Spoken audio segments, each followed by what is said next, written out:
전체 의약품 물가가 2% 올랐는데요. 주목할 점은 의사의 처방 없이도 약국에서 구매할 수 있는 일반 의약품 가격이 크게 상승했다는 거죠.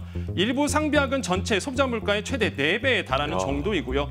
그중에서도 우리가 일상생활에서 자주 쓰는 소화제 11%, 감기약과 비타민제 7%가량 가파르게 올랐고 실제 작년까지만 해도 9,000원대에 판매되던 의약품이 올해 상반기부터는 12,000원으로 급등하기도 했습니다. 많이 올랐어요. 약값 상승의 원인 역시 물가를 빼놓을 수가 없게 되는데요. 약을 만드는 원자재 비싸집니다. 인건비 오르죠. 제약사들의 약의 출고가 높이게 됩니다. 소비자 가격도 점점 높아질 수밖에 없는 구조겠죠.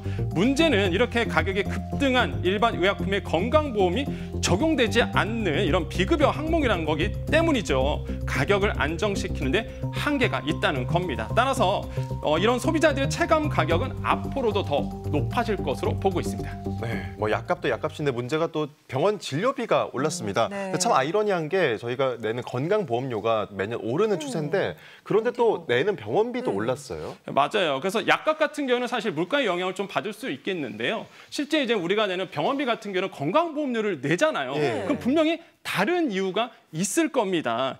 병원비 진료가 오르는 건요. 지난해 오른 건강보험 의료 수가가 올해부터 반영되기 때문입니다. 쉽게 말해서 환자가 부담해야 되는 진료비가 덩달아 늘었다는 건데 실제로 올해 1분기 입원 진료비 물가 지수가 2% 가까이 오르면서 6년 만에 최대 상승폭을 기록을 했죠. 외래 진료비 2% 올랐습니다. 치과와 한방 진료비 3%대에 빠르게 오르고 있어요. 문제는 지난 15년부터 건강보험료가 매년 꾸준히 오르고 있다는 점이겠죠. 바로 여기서 소비자들의 부담이 커지는 겁니다. 소비자 입장에서 보험료는 계속적으로 오르는데 아니 내가 받는 진료비라든지 아니면 혜택은 오히려 줄고 있다. 오히려 지출만 더 늘고 있다. 이렇게 불만이 생길 수밖에 없겠죠. 그래서 정부가 대책을 마련하고 있습니다. 바로 본인 확인 강화 제도인데요. 건강보험 자격이 없는 사람이 다른 사람의 건강보험증을 대여하거나 도용해서 보험 혜택을 받는 부정수급을 막겠다라는 거죠. 오는 20일부터입니다. 건강보험을 적용받으려면요. 병원에 방문할 때 본인 확인이 가능한 신분증 꼭 챙기셔야 되겠고요.